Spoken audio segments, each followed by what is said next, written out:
You're listening to Mechanic.com.au podcast, Australia's #1 podcast for automotive service and repair professionals. This week's podcast is proudly brought to you by Trico Wiper Blades, seeing you through. I'm your host, Jason O, and today we're joined by Will Vagg, who is the sales manager for Trico. Will, good to have you on the show. G'day, Jason. How you going? I'm not doing too bad, mate. Not doing too bad. Well, tell us a little bit about you. You're the sales manager for Trico. What does that role entail? Trico is a global company. We've been in Australia since 1955, and we've been around the world since 1917. Wow. I guess the beauty of Trico as a company is that we are quite independent in Australia. To give you an example, our most famous TTR refills are currently made only for Australia. So my role is to look after this country specifically, and I report directly into the owners in the US. Well, when we quickly touch on that one from an Australia versus the world perspective, we have a climate that is vast and different across this nation. And do you see that reflected in the quality of products we're producing here? Yeah, 100%. So as I said, we've been in Australia since the mid-50s and have been on most OE Australian vehicles. So as a result, our testing procedures and the way we manufacture products in this country has been slightly different to what we see around the world. And again, I point to those TTR refills. They're made and tested for Australian conditions. As you're dead right, it is much, much harsher.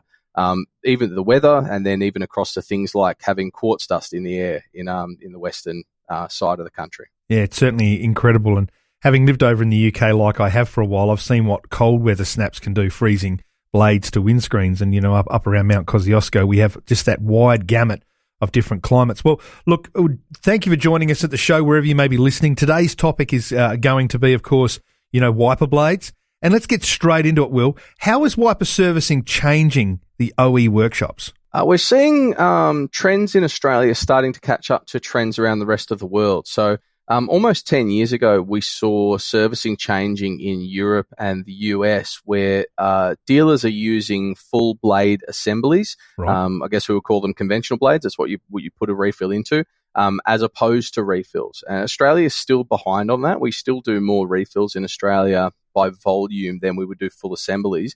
But that is starting to change. Now, the reason why OE workshops have decided to do this is that for very, very simply, it saves the workshop a lot of time. It's about, maybe 1/10 of the time to change over a hook mount conventional blade than it is to put in a new refill.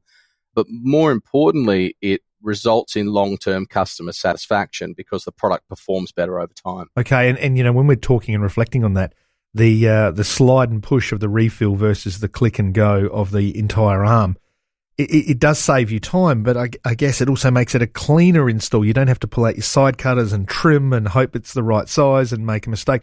All round, it sounds like a more efficient process. Yeah, 100%. And if you don't mind, Jason, I'll be using the old slide and push instead of click and go for my marketing for next year, if that's all right, mate. Well, absolutely. It's very well worded. As a past mechanic myself, I remember many a times trying to line up, and you would sit there, and I know it might only be a minute, and the techs are listening are going, what are you talking about? It can get, especially during wet times, or say the blades are in there and they've deteriorated to the point where they crumble and they break, you're far better to go for a whole arm, aren't you? 100%, yeah. It's not only can it be frustrating and time-consuming, but over time, the connector point where the actual conventional assembly hooks onto the wiper arm can wear, and that allows the conventional assembly to wobble left to right and to wobble side to side. You can feel it if you move a worn conventional wiper blade, but you don't really see it across the windscreen. What that means, though, is that the wiper blade, if it's wobbling across the screen, travels a huge amount further distance on each wipe, and that wears out the refills faster. Okay. So at Trico, we say that a good refill masks a bad blade. So what you're doing is you're putting good refills into a bad assembly, and that assembly is wearing them out faster. Again, reducing customer satisfaction. And a lot of the blades suffer from deterioration from the conditions that we have as well, don't they? Yeah. So the we're okay with the newer assemblies. So your beam blades and hybrid blades, because most of them have got UV protection built into the plastics. Yep. So a quality beam blade and a quality hybrid blade like Trico's Hybrid or Trico's Force or Tech, they're going to stand the test of time and not grey out. But the old conventionals do tend to suffer in Australia's conditions. The paint can start to erode away and the metal pieces can start to corrode. but it's really more to do with the amount of stress that's placed on the coupler on each up-down wipe. Over the course of 2 to 3 years, will wear out a conventional blade. And by wear out, I mean allows that wobbling movement, which in turn makes the refill have to work a lot harder. Yeah, in the pivot. Well, look, let's talk about the actual material that's contacting the glass itself. The difference between a cheap wiper and a quality one, you know, a lot of people will just go, oh, it's rubber. It's in a certain shape. But that's not the case, is it? No, I mean, there are different ways that rubber can be manufactured. It's we always liken it to steel. So you've got different qualities and different grades of steel, and to look at the steel, you won't be able to tell, but one will bend a lot more easily than the other. And it's very much the same with rubber. You can have rubber that looks exactly the same, but over time won't perform as well. And that's probably the most interesting thing with refills, wiper blades, and conventional blades overall, is that out of the box, nearly all of them perform very similarly. So when we do our durability testing here in both Australia, Trico China and Trico US, the first score for comparative wipers being cheap or expensive is generally between a 7 and a 10 for wipe quality. Right. And the main difference is that over time, up to somewhere between 500,000 and 1.5 million wipe cycles, you'll see the cheap ones deteriorate incredibly quickly. Now, the problem with that is that when the mechanic fits the wiper initially, if they use a cheap one and they give it a test, it's going to wipe just fine across the windscreen. But 2 months down the track, it's the customer that's going to see that cheap wiper deteriorate, not necessarily the mechanic. And as we know, this is one of the few things that a customer judges a mechanic on. Yeah. They see their wipers performing poorly or their washer jets aren't nice and sudsy. They can say, well, you know, if this was cheap and crappy, what else on my car is cheap and crappy? There's an old sales tip for when you're selling a car, and that is to clean the windows immaculately so someone who hops inside of it can view life better, and they feel that instantly the car's better. I guess that is a reflection in regards to wiping with the blades. You know, you can put a poor insert, and if the service interval doesn't line up with the life of the wiper blade, then your reputation is potentially on the line if they've got to go and independently review that wiper blade themselves between services. Very much. And it's staggering the variation that you get on cheap to well made.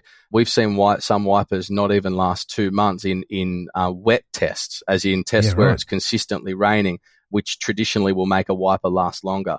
And it's very, very hard to tell that by looking and touching the rubber. You need to generally trust the brands that you're working with. Well, why would it be important then for a workshop if they were going to choose a quality wiper blade? I mean, you know, we just discussed about the service life, but why is it so important for them to have the quality ones ready to go? I think it harks back to what I said before, Jason, that it's one of the very, very, very few things that the general public can test the workshop on. One of the old ones used to be, you know, pulling up the handbrake and making sure that it's a little bit tighter. But most cars now don't even have the old manual handbrake. So you do see customers leaving dealerships squirting their washer jets to see if they're sudsy. And at the end of the day, it's not as if they can have a look at the quality of the oil that was put in the car, for example. Yeah.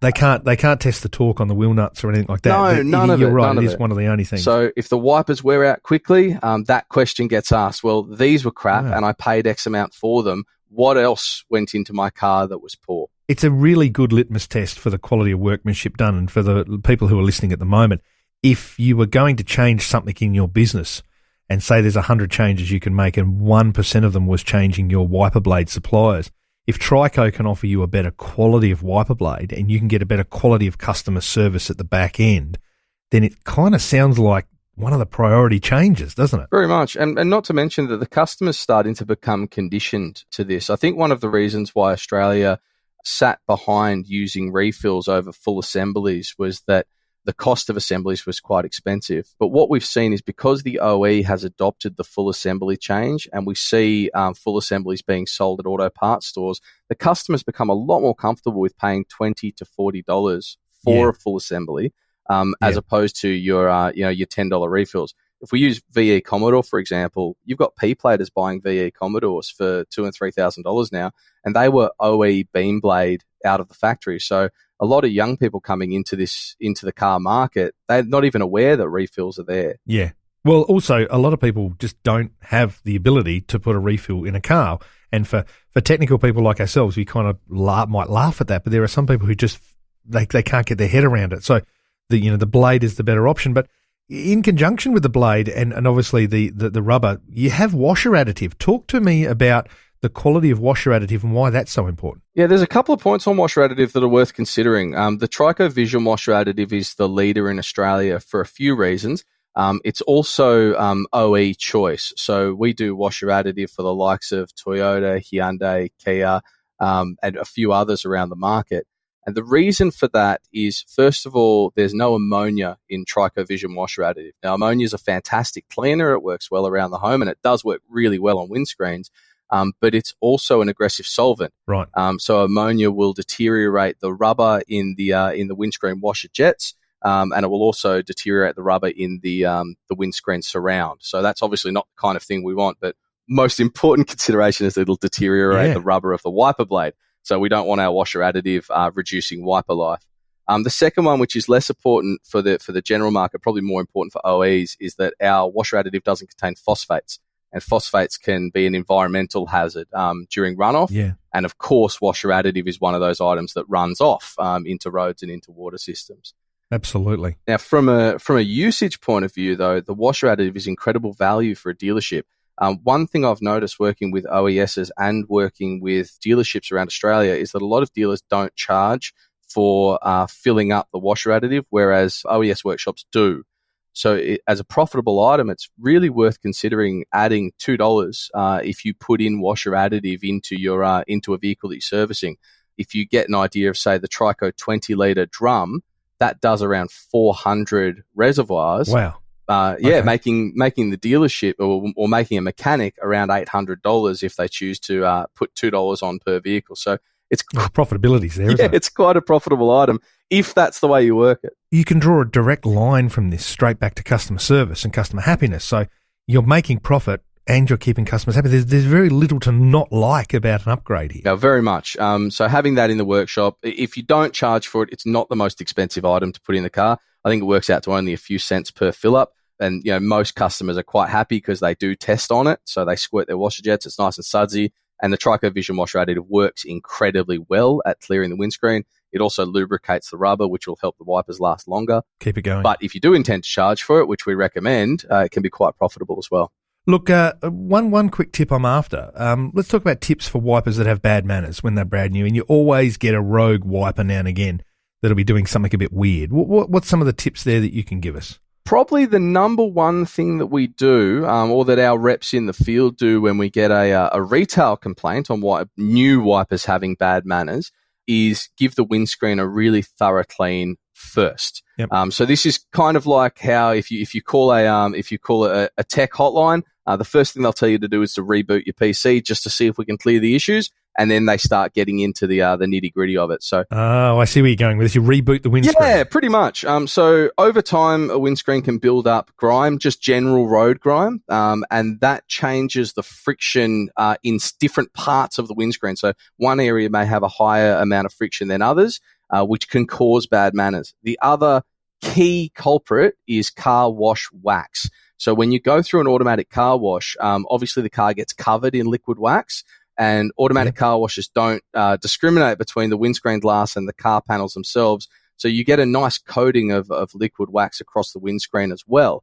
And again, that changes the friction on the windscreen and can cause bad manners on the wiper. So if you use an automotive glass cleaner, and any automotive glass cleaner will do, it's designed to remove that road grime and to remove buildups on the windscreen. So a really, really aggressive clean with a lot of elbow grease on the glass will fix 90% of new wiper bad manners. Excellent. And then after that, we start looking at arm pressure and things like that. Well, I'll tell you what, you have given us an A to Z guide of everything to do with wipers, and I really appreciate you coming on the show today, Will. Have you enjoyed it? I mean, you're a mountain of information and knowledge. Yeah, I like to say welcome to the wonderful world of windscreen wipers. It's amazing how in-depth you can go with it, but if there's any one piece of advice I can give, it would be full blade assemblies first. You've always got to fall back to the cheaper refills if the customer doesn't want to spend as much, but you'll be doing the customer service with a better quality product, and where possible, side with quality brands for wipers because the customers do test you on it.